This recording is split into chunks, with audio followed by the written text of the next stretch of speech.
Welcome to It Takes Two. I'm Blair. I'm Chris. And today we'll be talking about Real Housewives of Atlanta, Season 16, Episode 9. Did you hear what Angela said to Brittany last night? Oh, yeah. Oh, subscribe, like, share, comment, all the above. You ready? I'm ready. Let's go. So Cynthia is investigating, trying to figure out what went down at the end of the trip. The ladies talk about how they discussed all the things that they heard about Charles, and Porsha saying that she should F Charles. Wait a minute. When Cynthia asked Porsha directly, Porsha says that she doesn't remember saying that. She blamed the Hennessy and says that she wouldn't F anybody's husband. Now she just trying to rub our nose in it now. Shamia apparently texted Angela to check on her. Angela responded and said that she has nothing more to say after the disrespect, something about a fake sisterhood and how their morals and values don't align. Well, Cynthia invites all the ladies to the Bailey Q, and that is how that ends before we get into Kelly's B-Day party. What is your thought? My thoughts are, Porsha and accountability don't go together. Okay.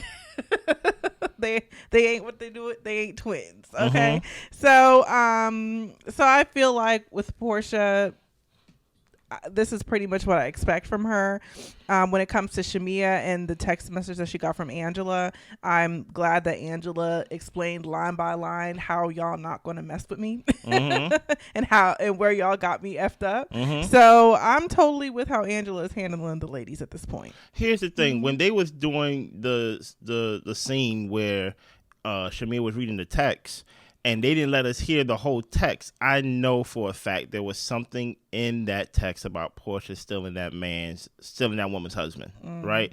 But they not trying to let us hear it. Even though we know it, we know that's basically the undertone of the whole season, but we already know the facts of it, right? First of all, the idea that Portia's weapon of choice is her reproductive organs that she have to basically, like, you know what, I'm going to fight fire with my reproductive organs. It's wild to me, right? So also, it's interesting that Shamia kind of don't see how Angela is mad at her. As I was talking to my wife before we started recording, Shamia, you kind of got mad at Marlo for the same thing. And the whole idea of basically husbands being off limits in the sense of, oh, I could sleep with your husband, or basically alluding that I can take your husband, things like that. And you got mad at Marlo about that. So I don't see how you don't see that Angela's be like, hey, our morals don't align. Now that's deep, because she's like, it's one thing to basically be like, you made a mistake, but she's like, no, your character, basically birds of a feather flocks together. And I'm like, uh-oh, Shamia, I think Angela is starting to bring a black light to, like, basically your character and who you are. And what we starting to see is maybe a little bit of Porsha. You know what I mean? You know how, we turn the lights off and there's spots all over things everywhere. I think we starting to see a little birds of a feather flock together. But let's keep going. So Kelly's got this B-Day party for Cha-Cha. She got Cha-Cha hair, nails, lashes done at the salon. Yeah. Cha-Cha looks crazy, y'all. But as long as Cha-Cha feels beautiful, but I don't know if Cha-Cha We don't know what Cha-Cha feels. So Brit and her dog arrive. We learned that Brit's mom is moving in with her. Her sister Cher is going to help her pack up her mom's house. Since the Kenya situation, she and her sisters are in a better space, but the sisters, Cher and the other one, are still at odds with each other. Yeah. So Kelly invites Brit to the Bailey Q and tells her that a prophet will be there. Yeah, take the dog away from Kelly, because that dog do not look, even though it is in witness protection because somebody tried to take it, and I don't understand the whole ears or top half of the body is pink and the bottom half is still the same color. I don't know what it is, but this is what usually happens when you live in a different tax bracket. I guess a dog is just like, I guess, an item. It's an accessory. You get what I'm saying? An accessory that you can spend thousands of dollars on, and then at the grooming for 7-8 hours, or like whatever she said, how long it'd be green. I'd be like, take the dog away. Maybe you don't need a dog. Maybe you don't need a dog if you go put the dog through this. But hey, you know what? It is what it is. So Porsha gives her daughter a puppy, and then she has a talk with her mom and her sister. They ask her about how the divorce is going, and she really breezes by that. She says, we have a date coming up. All they really have to do is enforce the prenup, and this is going to be what it is. Okay.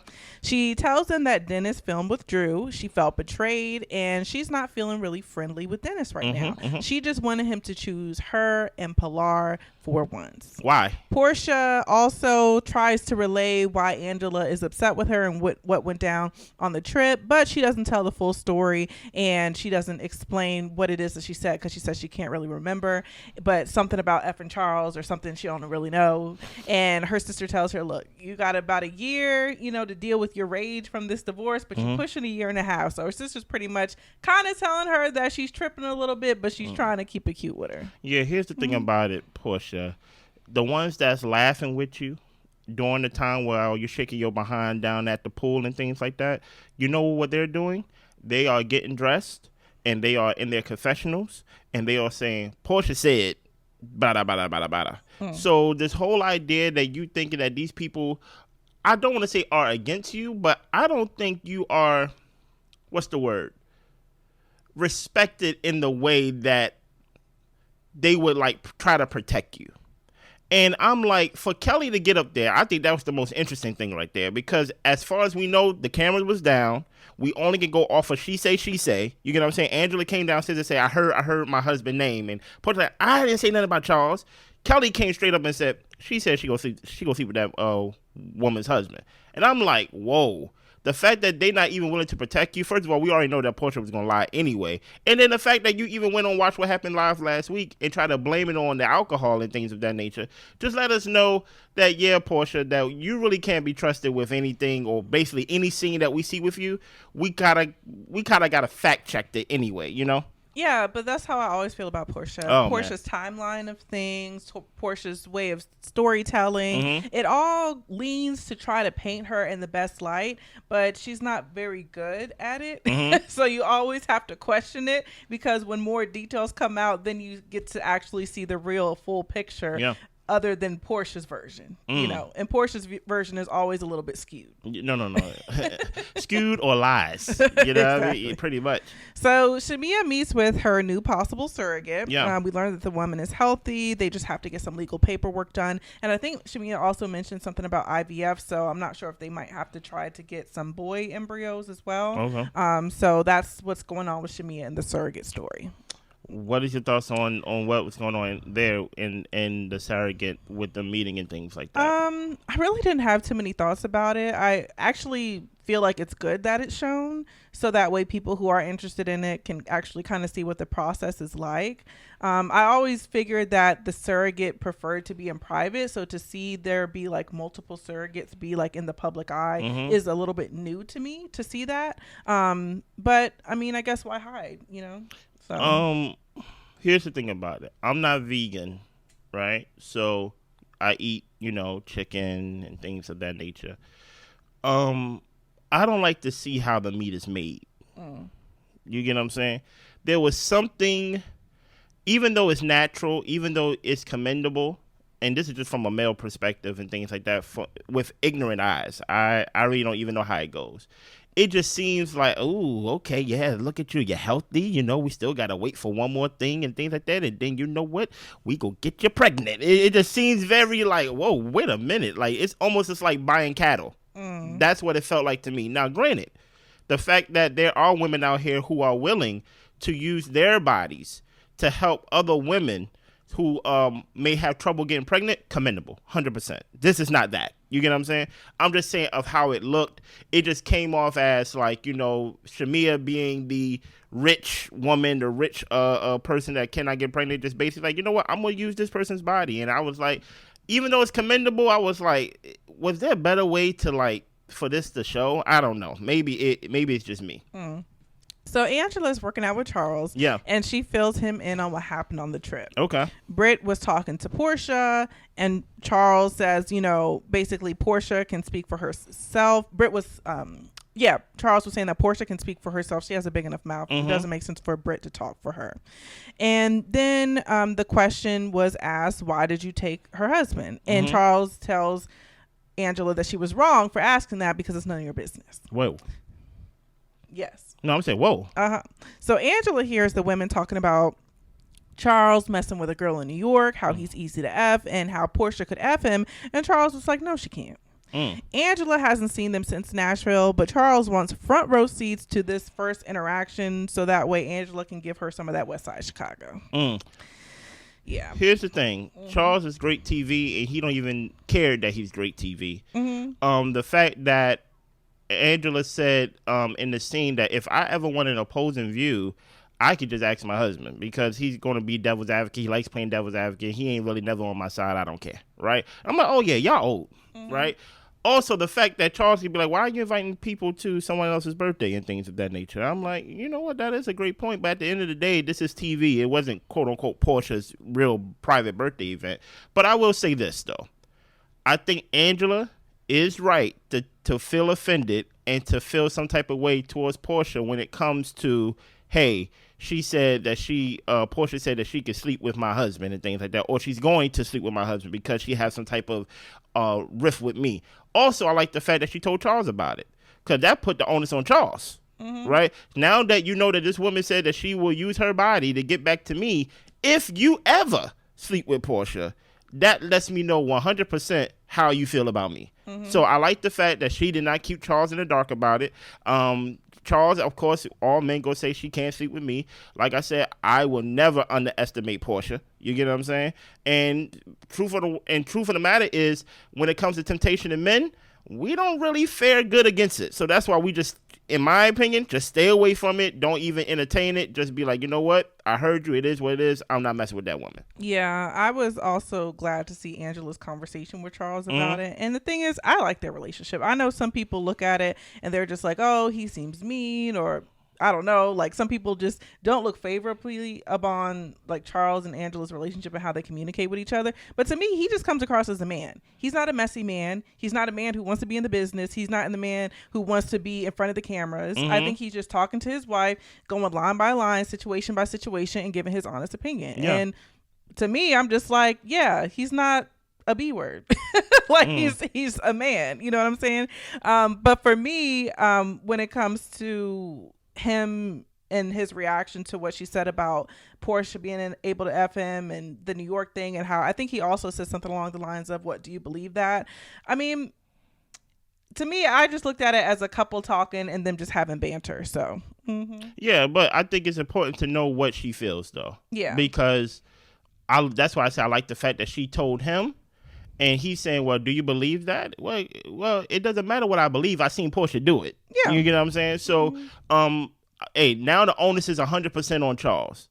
I don't think it is. I think that they had a conversation about it. Charles, I don't think is worried about, doesn't even really want to be around women like that. Listen here. I'm not going to, even though I'm not a big fan of Porsha, I am not going to act like Porsha is not fun or at least funny. I'm not going to act like Porsha is not a beautiful woman. I'm not going to act like some men at least, or most men, can compartmentalize sex. So I'm like, the fact that the whole idea that it's on the table, I'm not going to act like Porsha is not capable of doing it. And based on the rumors on Charles, that Charles is not capable of stepping out. So that's why I'm like, I like the fact that we gonna put a light on this. Porsha said that she would do this to me. So if something was to happen between y'all two, it will let me know directly how you feel about me because I told you about it. Gotcha. So that's why I say I like it. So Dennis comes over to meet the au pair Porsha hired. Wait a minute. The young ladies from South Africa. Porsha explains how the au pair will be going between Porsha and Dennis's house to watch Pilar. Then they're asking her, well, Dennis asks her, what does she like to do when she doesn't work? And she talks about how she likes to read. She does have a couple of friends there. For that scene alone, I was just kind of like, Dennis, are you like trying to like see if she wants to come out and party with y'all? Like, I was just kind of trying to figure out exactly, was Dennis trying to check the temperature? I didn't know. So Porsha talks to Dennis alone, and she brings up him filming with Drew. Why did she have to, hear that from somebody else? And Dennis says that he wasn't filming. He showed up to work. Cameras were there. It was what it was.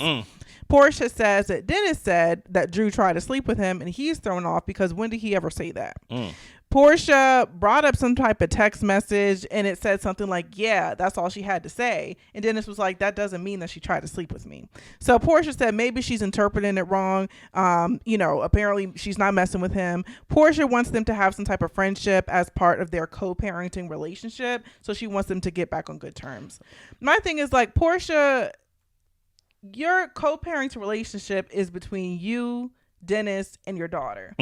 Any extra people or situations outside of that when it comes to business has nothing to do with the co-parenting relationship. That has to do with you wanting to control Dennis and how he moves. Now, if it's about somebody who's going to be around your child and is going to be involved in her life, that's another thing. But Porsha is just extending her tentacles of control to try to paint everything under one color as being affecting their co-parenting relationship. Just because he does something that makes you mad doesn't mean that he's choosing somebody over you and the child. I'm just like, the Porsha math gym, what is it called? Like her backflips in order to get her point, to make people see her point. I'm just kind of like, yeah, you're stretching it. You're definitely stretching it. Here's the thing about it. Let's break down this scene. I don't even understand why she have a au pair. I don't know why she needs an au pair either. Right? But it's not for me to say. But the au pair will be between her house and Dennis' house? Yes. Why? That's beyond me, right? Beyond my tax bracket, right? Number two, Porsha, we are now at the midway point of the season. And so far, you have attached your whole storyline to someone who is also have no storyline as well. You attach yourself to Drew. And Drew don't have a storyline. Her whole thing is my music, right? Other than that, she doesn't participate in scenes as we go see today. She's late most of the time. She is so late to the scenes talking about Drew. I don't even know Drew is not there until it shows her walking in. And I feel like she messes up the vibe when she comes in because I'm just like, oh yeah, Drew wasn't here. We were doing fine. So that's why I'm like, look who you attach yourself to. You attach your whole storyline, your whole season to basically Dennis is messing with Drew. Now let's just get straight to the case. Blair, do you think Dennis is messing with Drew in that way? No. Me neither. But if they were, that's his business. He's single. I don't even think that's the case. And this is what Porsha is doing. She's doing magic in front of our face, right? On her side channel, on her YouTube channel, you know what? She is going to be, I'm basically going to give y'all, the Porsha that y'all really like and things like that. I'm going to film with Dennis and things like that. Now, in this mid-season point that, like, in this episode, now we see Dennis and Porsha doing, like, a confessional together. Why? Because we already know that Dennis is the likable one out of them two, right? Some people, guess what? I have no problem with Porsha, as some people may have, due to her characters on the show and things like that, her characteristics on the show. But whenever you see them two on screen, it is a fun time. It is a funny time. You do see the chemistry. So it does kind of make you forget, oh, look at Dennis and Porsha. Wait. Oh, no, this is not about that. This is supposed to be about Simon and Porsha, right? And every time Dennis and Porsha is on screen, people always say, Porsha, you want Dennis. Just be with Dennis. But at the end of the day, Dennis has shown us time and time and time again that when it comes down to choosing you, he would not choose you only. So correct. So that's why I'm like, I don't even understand why she wants to your point, put her tentacles. I thought it was testicles. I don't even understand why she want to reach her tentacles out to control Dennis in that way. Yeah. Testicles, tentacles, all the same, right? So that's why I'm like, the more you don't talk about the actual story that is going on with your life, it's just going to get bigger and bigger and bigger. And then even attaching Drew to it, it just making you look like the loser of this season, in my opinion. Yeah. So we get to Brit and her sister at the house with her mom and her grandmother. They're packing up the house. We learn, of course, her dad was always a light. He was the glue that kept the family together. And since his passing, the family hasn't been as close. Okay. He built the house in 2014 and didn't even make it a year in the house. The daughters aren't happy that mom is selling the home, but mom is ready to move on with her life. Apparently, she gave some stuff of the dad's away, and Cher didn't think it was right. And mom says that he shouldn't have left her, and they said he died. Stop right there. Yes. Right? So a lot of stuff about to happen in this scene. And right now we got mother versus daughter. Yeah. Right? About the dead daddy. Right? So far, the mother's like, I want to get rid of the stuff. I'm getting rid of the stuff. I saw some stuff is out, right? The daughter don't like the fact that, hey, don't be giving away my daddy's stuff. And she hit us with he shouldn't have left me. Now, wait a minute. I don't think people choose to die in the way that he passed away, unfortunately, right? So just off of that alone, this already lets me know, this family dynamic is off. I think it's off limits for a child, no matter how grown they are, to tell the wife, the widow, how to grieve. My mother passed away, right? My mother passed away in 2004, right? 2004. And literally, she passed away on a Sunday, and we came home from church, me and my sister, and my father threw away, or at least had some of her things in bags already. You get what I'm saying? We haven't even had the funeral yet. We haven't even did anything. It was the night of, right? And my sister was personally mad at that because she's like, what are you doing? And it's like people grieve differently. And for something, especially with losing a partner, I would think you try to basically deal with it by trying to get it out of your eyesight. You get what I'm saying? So it's too painful. So exactly. So the idea that the mother is trying to expedite the grieving process, and the whole idea of, you know what, I'm sad, I'm angry, because that statement that she said gave off a little bit of anger, some type of resentment, in the sense of, you left me here alone. Of course, it makes no sense, but it's the reality of people's lives. And I'm like, I think no one is really hearing each other by that. The daughter is sad that she lost her father. The wife is sad that she lost her husband and things like that. Yeah. Yeah. So Brit FaceTimes her sister, the one that's not there, Tiara. Cher starts crying and tells her sister Tiara that she shouldn't cut her out like this. Tiara tells her everyone grieves differently. She couldn't come to the house to pack things up. That just wasn't something that she could do today. But she tells them that she loves them and she's always going to be there for them. And Granny tells them to stop fussing and rely on God. Now, for me, so if the father passed away in around 2014, 2015, been about 10 years or so at this point, but there's no timeline on grieving. And especially when you're going through old pictures and all the memories are flooding back, like, I'm sure that the grief is just like bubbling up, like, you know, just overtaking Cher, it seems like. I'm not to say that Brittany and the mom and everyone else isn't dealing it their way, but Cher is like really... she's showing her pain and her frustration, and she's wearing it in the way that she's communicating with them and the way that she is navigating the relationships. And to me, it seems like Cher might need to go to therapy. I think all of them could benefit, but if Cher can't have a conversation with her mom or her sibling without yelling and crying and telling them, you need to do this, you need to show up for me in this way. Like Tiara said, everybody grieves differently. Maybe she couldn't handle being there to unpack and do all that type of stuff. Maybe because of the relationship with her sisters, she didn't want to be there to argue with them while she's feeling sad about her father. Like, I don't want to have to deal with you while I'm trying to stay calm and put together for my family, you know? So, yeah, it was interesting to see the dynamics, and I'm glad that Granny tried to impart some wisdom on them. But it was falling on deaf ears. You know, everybody's hurting. You know? And also, I don't know if therapy is going to fix this. I think therapy can help.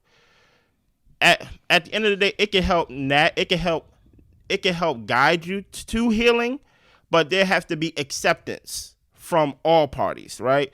Whenever you have death, a guardian, and then you involve property in that, it breaks up families for generations and things like that.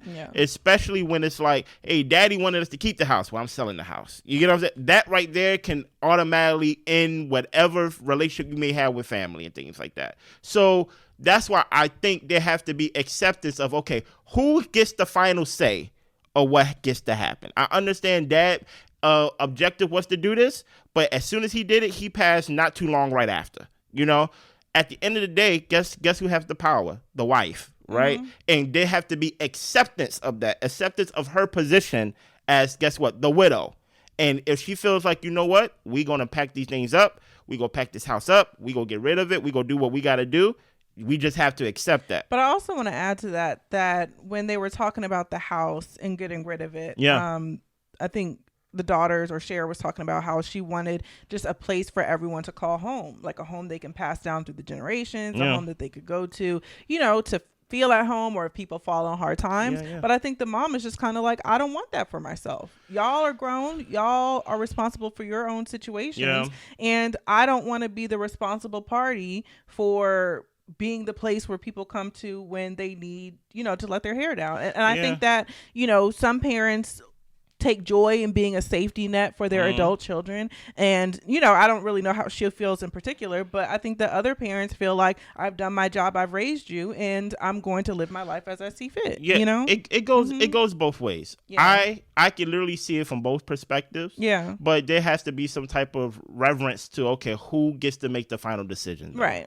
Right. And I may not agree with it, but it doesn't have to be this falling out, the screaming match to where Mima got to jump in now and say, hey, y'all need to depend on God. How do you feel about the sister that's basically like, you know what? I'd rather go to Target than be there packing. I mean, it's a little sad for me to see that, because I like to see family come together during hard times. I like to see people lean on each other and to really feel like they can rely on each other. So when somebody chooses to opt out, I would be offended by that. I'm not going to lie. Yeah. But at the same time, she has to protect herself and her emotions the way that she sees fit. I think it's a little bit selfish. Yeah. I do think it's a little bit selfish personally, but that is her right and that is her choice. And if you decide to move in that way, there will be repercussions and fallout with how people view you. Yeah, I think it's 100% selfish. And like I said, people grieve selfishly. Yes. And the thing about it is, I think we as a people need to not be uncomfortable with confrontation. Yeah. With them yelling at each other, I have no problem with them yelling. I have no problem with them having shouting matches and things like that. That's what family do, right? That's what people do sometimes. As long as we're not swinging at each other, as long, Brit, we ain't talking about bringing out whips and pistols and things like that, right. Then right now we could just have a screaming match and things like that, and then after we can pray with Mima. But I do want to also bring another perspective when it comes to upkeeping property, right? People always want to say, oh yeah, I want to have property to be able to pass it down and things of that nature, to where this could be a hub for everybody if somebody falls on hard times, right? I'm guessing the house is paid off, I will hope, right? But usually when somebody dies, usually the payments got to go to whoever is still alive and things like that. But let's say the house is paid off, right? Who is going to upkeep the house? It's one thing to say, I want this to be generational wealth and things like that, but are you going to be the one that's going to pay taxes on this property? Are you going to be the one that, hey, when like paint needs to be done, if something's broken, what happens is you go from being a child to now you're a property manager. And mama probably like, I don't want to be a property manager. Exactly. I want to get rid of this responsibility. Yeah, matter of fact, I'm getting an apartment. So that's why I'm like, it may sound good on paper, but when it comes to upkeeping and owning a house, hey, it's more than just like, oh, it's in the family. Are you going to pay for things to get fixed and basically maintain the house? And that's the thing. Like, everybody would need to chip in and pull their fair share. And we already know one ain't even there. One is not going to do it. And then with the sister, I don't think emotionally she's capable of doing it. So whole time. And then with Brit, it seems like Brit is more focused on her marriage and having a baby and all that type of stuff, which everyone should be focused on their life and what they want to do with this. So let mama sell the house. Essentially, let mama do what she need to do in order for herself. Hey, Blair. So you ain't wrong when you're right. Yeah. You know what I mean? I'm just saying. No, because what you just said right there is literally what we got. The one sister that's not there. Yeah. So we don't even know if she gonna be around. We got the one that I don't even know you're emotionally capable of things like that. You may turn the house into a daddy shrine for all we know. You know what I'm saying? And Brit, she don't even be hanging around her sister because she always around her husband. So you know what? Mama Dukes, get rid of the house. Yes. So we get to the Bailey Q, which Cynthia is throwing it on Juneteenth this year. Prophet Natasha arrives and immediately she starts telling the ladies about themselves. Wait a minute. She says that Brit has been choosing people for too long over herself and she needs to choose herself and her business. We learned that Brit has a new business that she wants to get off the ground, bare naked. So we'll see how that goes. The prophet tells Kelli to focus on new beginnings and that her ex did something to her car. Shamia walks in fully dressed for the party. I like what Shamia had on. Tasha, the prophet, said that Angela needs a vacation with her spouse and the comfort has to stop. You guys got to reignite the flames of love. Angela said, honestly, they're good, but romance does have its ebbs and flows in a marriage. Natasha asked who has a Porsche and nobody has a Porsche. Shamia jumps in and says, is she talking about Porsha?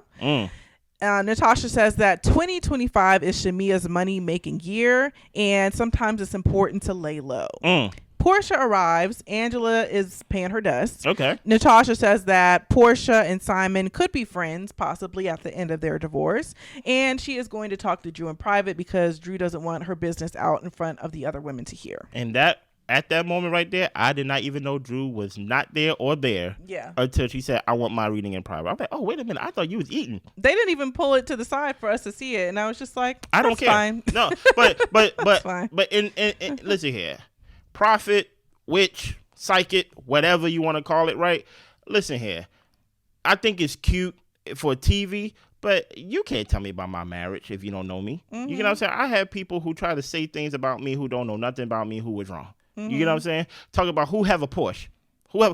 Because we all are housewives of Atlanta that none of us can have a Toyota. Yeah. It has to be a Porsche. You get what I'm saying? So that's why I'm like, I think it's just cute on TV, but I think Drew was like, look, man, if you go do this, we go do it with no camera. We go do it privately to see if you really real about whatever it is. But, it is what it is. Yeah, honestly, I felt like the prophet was kind of giving generic information. Of course. This is your money-making year. Yeah. Oh, okay, sure. And telling people to focus on themselves and their businesses. So I'm just kind of like, I mean, if it made you feel good, Yeah, whenever I hear somebody say it's time for you to be selfish, I am not a big fan of people being selfish. There is a balance of you actually paying yourself more attention without you actually being labeled selfish. Right. You get what I'm saying? So I'm always for always giving back and always, use your nose. Like, no, I'm not available today. That doesn't mean that I'm selfish. It just means I'm not available today. Yeah, but keep going. So Kelly asked how Angela was doing after the trip, and Angela said that she's just in need of some good vibes.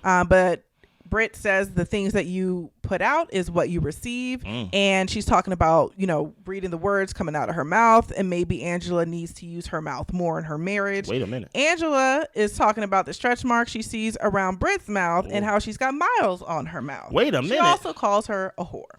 Brit mentioned, well, what about your outside baby? Kelly co-signs, and Angela said she better come with receipts. Stop right there. Brit, you lost. This is what we call a one-hitter quitter, right? This whole idea with this outside baby, it doesn't matter because at the end of the day, outside baby, inside baby, they still together. But we are looking at the actual order of events. Kenya put out a poster, allegedly. I didn't see the poster, but, allegedly it was you giving some type of sexual act. Right, and then Angela come episodes later talk about you got stretch marks around your mouth. Lord have mercy, right? Yeah. Then saying you have miles on your mouth, and then flat out saying you are a whore. Here's the thing about it. I like the fact that she did not save it for the confessional, because what we've been seeing a habit of, all the reads and things of that nature, is in the confessionals, but not in your face. When she said you have stretch marks around her mouth, I can literally see the fight of Brit leave her body. Yeah. Because she wasn't expecting that. The women wasn't expecting that. And I'm ready to put Angela as one of the best all-time rookies of any housewife on any show. Oh, for sure. Of any show. We talking about the likes of Nene on her first season, the likes of Kenya, as if you told me her first season was good. Angela is in that type of reign right there, that type of tier, as first year, first chair, my chair, all the chairs. Give her all the chairs. She has earned her keep for the next 5 seasons in my eyes. Yeah, I really like this scene. Yeah. I especially like the way that Angela did it, because she called her a whore, but not in like a accusatory way, like a, you're a whore. Yeah, a fact. This isn't something we have to question. Brit, you're a whore. Like, come on, girl. You know this. We all seen the picture. Yes. So I just really like the way that Angela handles these women. And Brit did come at her out of nowhere. Angela was literally just sitting there trying to enjoy the Bailey cue, okay? But Brit wants to come with all this energy, and Angela's asking her, what is all this energy for? But if you're going to come, I guess I'll pack you up. Yeah. Hey, listen here.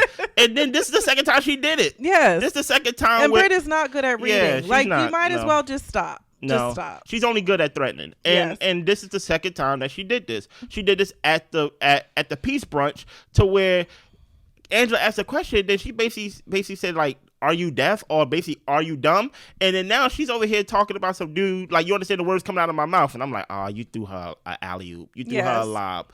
And Angela slam dunked it in. But you're right, Blair. All Angela tried to do is sit down and stay cool. Yeah. Fanning herself or got a fan.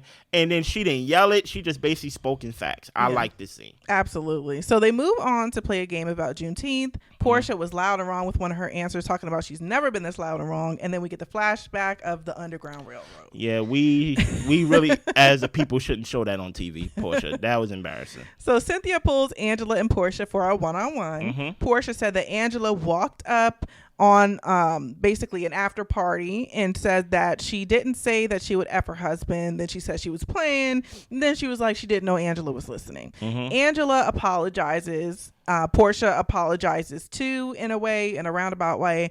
And she says that she would just like to move forward. So to me, I think Angela is pretty much peeping Porsha for who she is. And is like, I'll apologize for any type of offense I might have given you. But Angela's doing that to push the story forward because she knows that we don't like to see people run things into the ground. But Angela, I know that she knows that she is never going to trust this lady. Oh, no, not even close. And then on top of that, Angela also understands that I think Angela knows that she's doing a great job this season. Oh, yeah. So she's like, the way that you're trying to avoid your story and attaching yourself to Drew, we're not going to make this about a fake beef you got with me when you trying to blame me for coming downstairs. Talk about it was an after party. You wasn't even supposed to be there. What did that have to do with what you said? You get what I'm saying? What you said was disrespectful. It was out of line. And you trying to make it seem like I shouldn't have been there to hear what you said besides the fact that you said it. So the fact that Angela apologized first and Porsha tried to hit her with the ditto, it's like, Porsha. The more that Angela, even in these scenes, show her maturity, it's kind of showing like you're the anti, anchor of a show. It's just showing like Angela's even carrying you, and she's a rookie. Yeah. Like, Porsha, you should be showing the girls how to move the story or how to lead a show or how to basically be the star. And you letting this rookie come and basically floor you. Yeah. We already know if Angela apologized or even if she speaks up for you, that doesn't necessarily mean she's on your side or agree. Yeah, Portia's an anchor in the way that she's sinking. Oh, no, don't say that. Sinking the ship. So Angela, then we move on. Brit talks to Kelly and says that Angela's overcompensating for the deep issues that she has in her marriage. Pretty much, Brit got to talk mess because she can't win an actual verbal argument against the lady. So now she got to talk to Kelly about her. Look, you realize she had to go outside and say it because she was like, I need some air. Yeah. So then Cynthia pulls in Shamia to have a one-on-one with Angela. Yeah. And Angela tells Shamia that she had an issue with her because as a married woman, I thought that you would check Porsha for what she said. And Shamia says, this is Porsha talking mess. Pretty much it wasn't right, but this isn't my fight. I don't need to fight all of Porsha's fights. And Shamia says sometimes she laughs at inappropriate things. She talks about how she laughed at a funeral for one of her family members. And essentially it's not that deep. And Angela was just like, well, then it is what it is then. Here's the thing about it. This is what I love about this scene, right? I love the fact that Angela can be like, you know what, Porsha? We're good.